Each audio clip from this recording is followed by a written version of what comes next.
This video is brought to you by John Robson Guitar Tuition.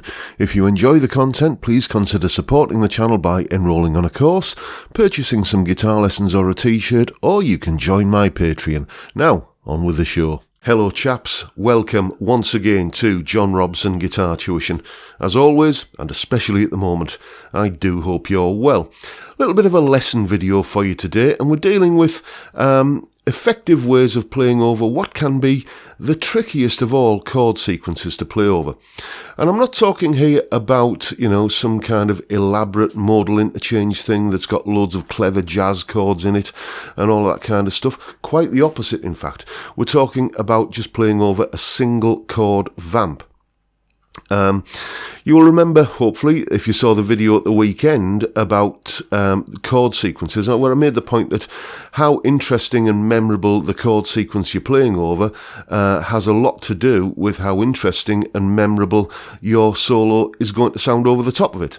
Well, if you've only got a single kind of looping chord that's just a single vamp, it can often begin to sound a little bit monotonous as you kind of progress into the solo.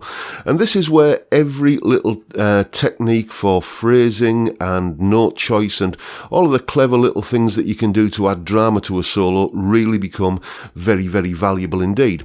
So what I'm going to do now is show you some of my favourite tips and techniques for doing exactly that. Here they are. Okay, the first technique we're going to look at is one that I refer to as the Davina. I've named it after Davina McCall because you just know that whatever lame reality show she's presenting this week, by the time we get to the final segment of the show where she goes, and the winner is, as soon as she's said that, you know that you've got time to walk the dog, pick up some fish and chips, come home, put the kettle on, make a brew, sit down, eat your supper, and by the time you've done all of that, she's probably left the pause long enough so that she can feel comfortable announcing the result.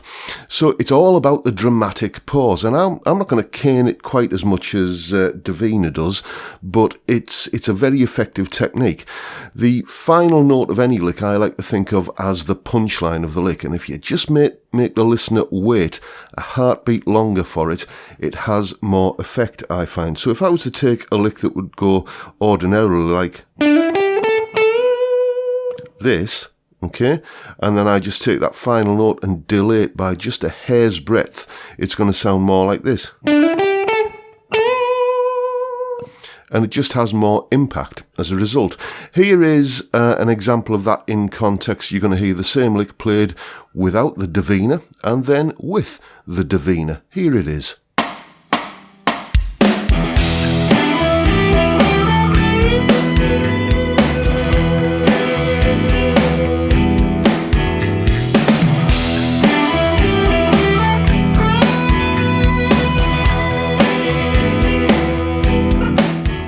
Okay, now the next little trick is basically a variation on the Davina. What we're going to do here is we're going to introduce pauses again, but this time in the middle of the lick. So let's say, for instance, if I had just a simple little ascending minor pentatonic thing that goes like that. Okay, what I'm going to do is we can count that as we can see it on screen here, where everything is basically done in semiquavers or 16th notes. So what I'm going to do is take every pair of notes, okay, this pair and this pair, and then introduce a pause in between those, usually like a one semiquaver or 1/16th note pause, but you can put any length you like in, and it will turn something like this into something like this, which is just that little bit more irregular and interesting listening. Here it is in context again. First of all, you're going to hear it without the pauses and then with.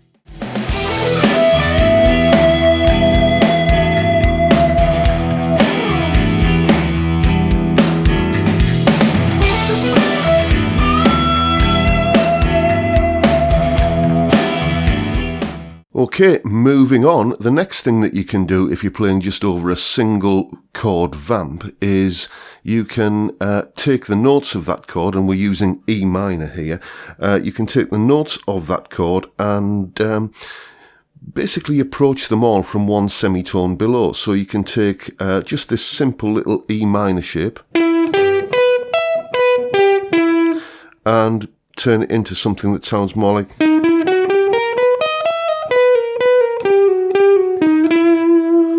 Now, I demonstrated this to one of my students last night, actually, or the night before, and he said it sounded like it was some kind of weird Eastern jazz scale or something like that, and it's just taking the notes in the chord and approaching each one of them from 1 fret below. So all you got to do is visualize the chord shape and then just go into each note in that chord shape from 1 fret below. Here it is what it might sound like in context.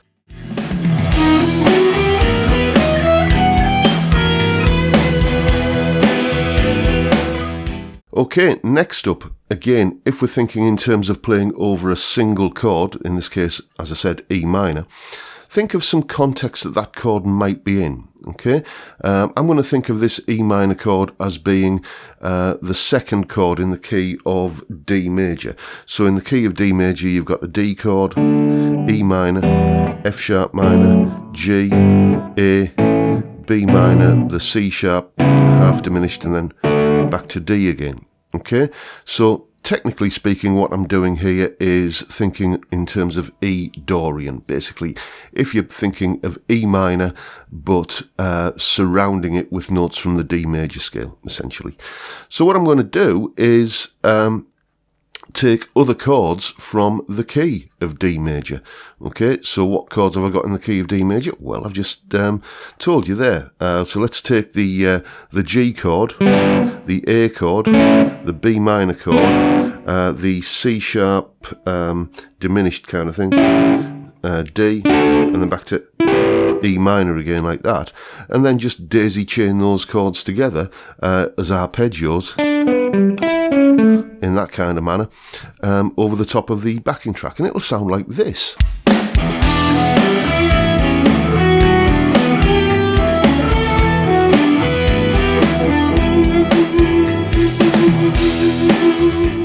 And the final little tip I've got for you today is all about establishing some kind of interest with the listener, something that they can latch onto and pick up on and find familiar, because the familiar is what makes things catchy. Basically, if you make it memorable because it's got a sense of familiarity to it, it's going to sound catchy. So this is all about motifs. Okay, just take a simple little catchy lick that you could have built using any of the techniques we've described already. I'm going to just use something like, I don't know, this, like this. Okay, and you know that's got a, there's a Davina on the end of it there, just delaying that final note. And once you've got that, you can start kind of fooling around with it and coming up with variations.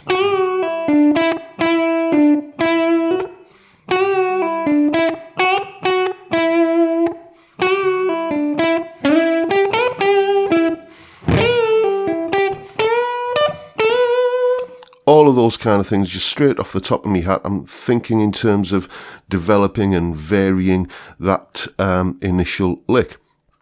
And I'll tell you what, here's some examples of it in action over a backing track.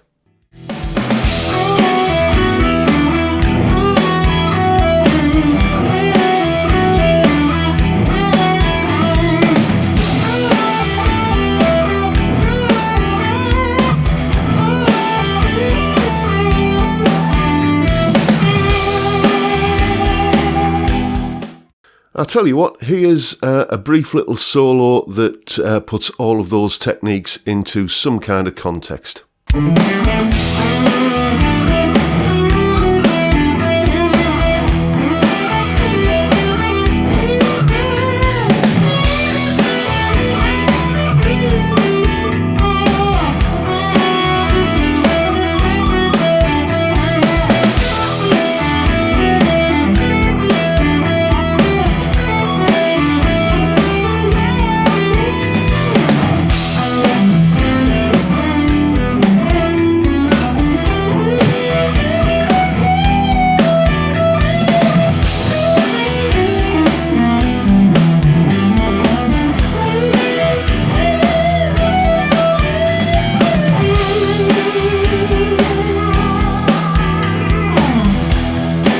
And as always, that solo will be tabbed out by the time this video hits YouTube, and it'll be up on my Patreon page. There's the address right there, link in the description. That's all going to be up there on my Patreon as a special thank you to all of my wonderful Patreon supporters. Thank you guys. I am really grateful. It's very much appreciated. As well as the solo tabbed out, you're going to get the jam track that I was playing over, and that little bunch of clips and techniques that you saw there as well. So, that's pretty much it for today, folks. Hope you've enjoyed the video. Hope you found it useful, inspiring, and maybe even a little bit entertaining. And if you have, please hit the subscribe button and the notification bell if you haven't already done so. And why not give me a like while you're at it? And with that, I'll just remind you that as well as joining the Patreon, there are other ways that you can support the channel if you are so inclined. Thank you in advance if that's the case. You can buy a Fret Zealot using the discount code on screen here. My wonderful wifey makes some really rather nice jewellery, and her online store is linked in the description. And you can support a good cause by buying one of these t-shirts here by a very talented chap called Pete.